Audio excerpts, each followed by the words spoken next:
Salut tout le monde, aujourd'hui on se retrouve pour une vidéo d'achat récent, il s'agit de la numéro 43.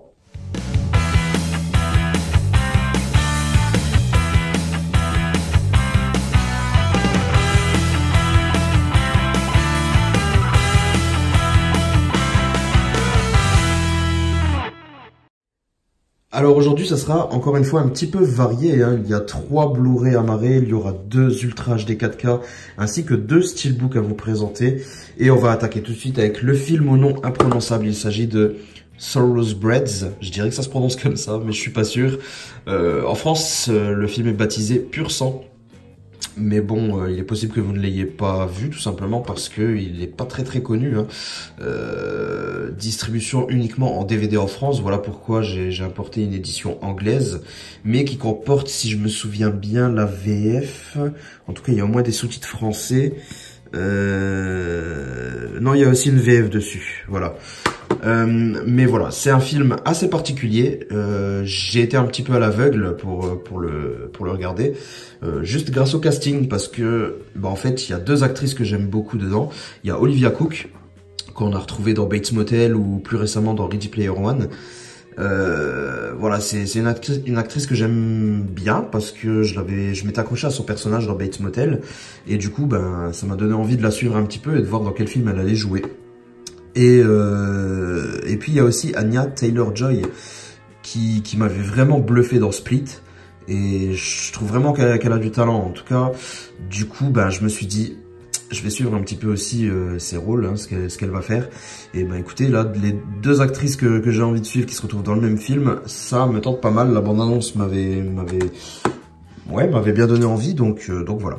Pour la petite histoire, hein, je vous lis le résumé, ce sera beaucoup mieux que mon petit speech. Les copines d'enfance, Lily et Amanda, renouent le contact après des années d'éloignement.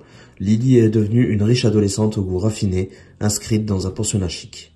Amanda, quant à elle, est devenue, au fil des années, une fille excentrique à l'attitude pour le moins prononcée. Malgré leurs différences, elle retrouve la complicité de leur enfance, lorsqu'elle commence à forger des plans pour l'affreux beau-père de Lily. Leur complicité réveille en elle des aspirations maléfiques et le désir de contrôler la vie à leur guise, avec toutes les conséquences qui s'en suivent. Voilà, film à l'ambiance très particulière, mais j'ai beaucoup apprécié, et c'est pas très enfantin, hein, c'est vraiment quelque chose d'assez sérieux, et on s'attend pas trop à ce qu'on va regarder en fait. Donc voilà, je peux que vous conseiller, hein, si jamais vous n'avez pas vu ce film.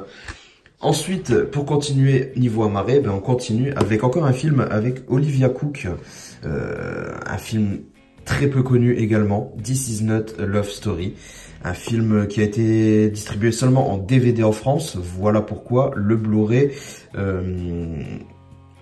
est un apport allemand, mais la jaquette allemande avec le titre en allemand sur la tranche et devant me dérangeait un petit peu.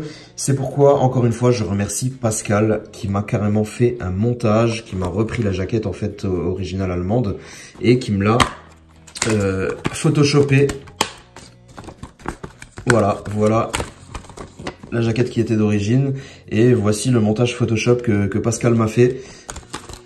Traduction intégrale avec quelque chose un peu plus personnalisé derrière, et j'ai trouvé ça vraiment très gentil. Encore merci à toi Pascal, je te remercie, parce que oui, ça me dérange pas tellement d'avoir des éditions étrangères, mais ce qui me dérangeait un petit peu, c'était le fait d'avoir le titre allemand sur la tranche et donc rangé dans la bibliothèque. Je veux pas que dans 8 mois, quand j'aurai un peu oublié le film, que quand une fois je suis en manque d'inspiration, que j'ai envie de regarder un film, je regarde mes étagères et puis je zappe un petit peu celui-là parce qu'il est écrit en allemand.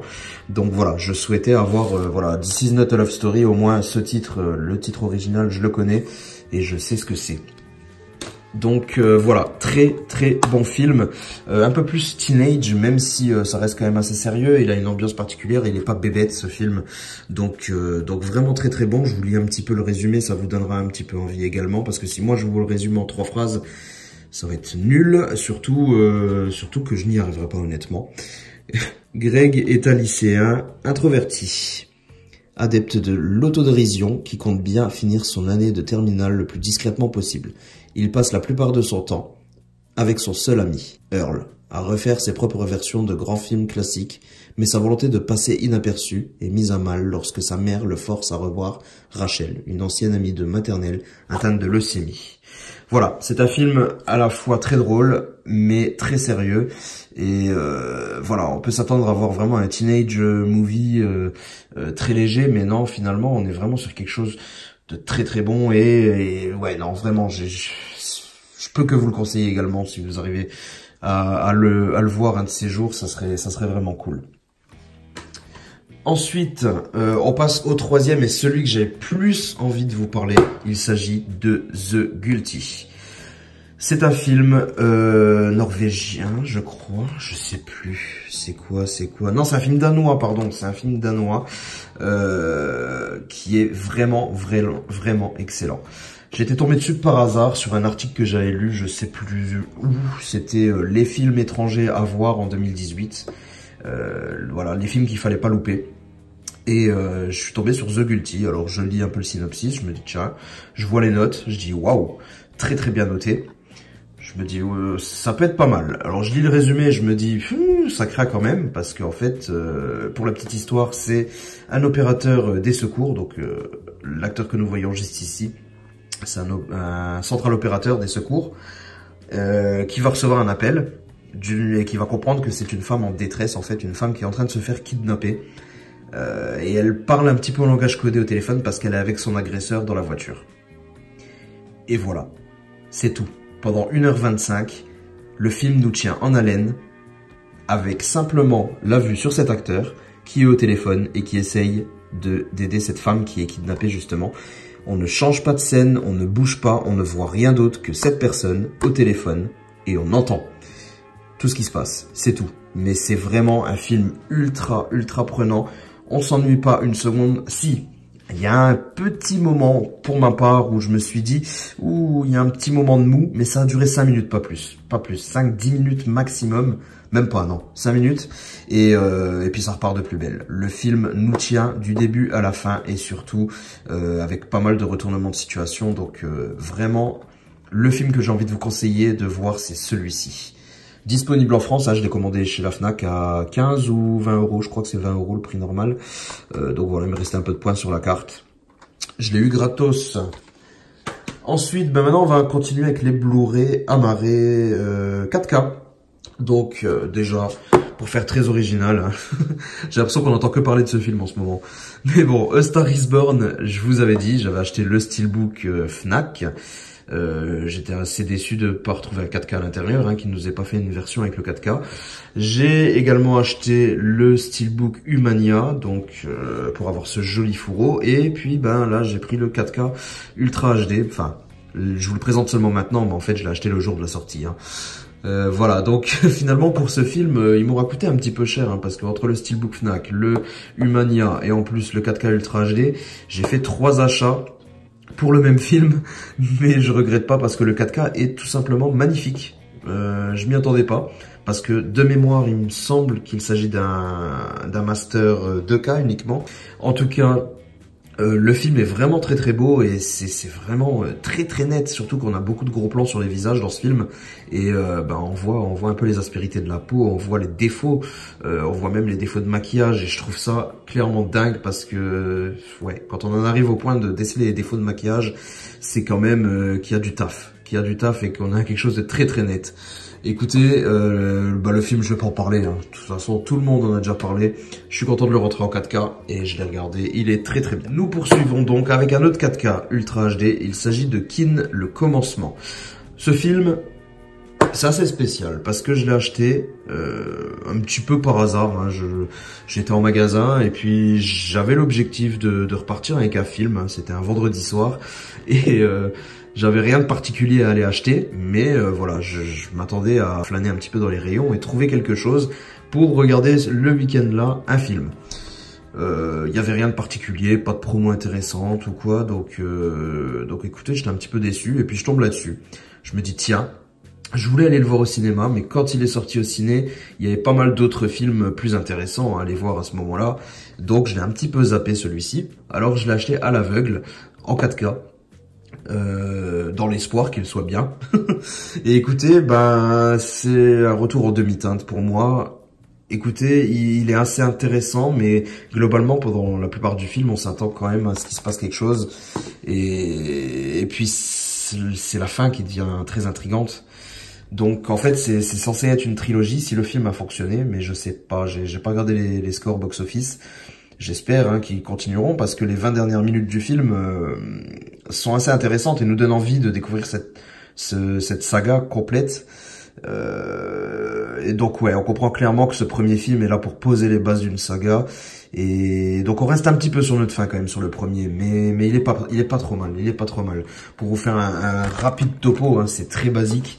Il s'agit d'un jeune homme, un petit garçon là, qui va trouver dans une usine désaffectée une arme futuriste et ultra puissante.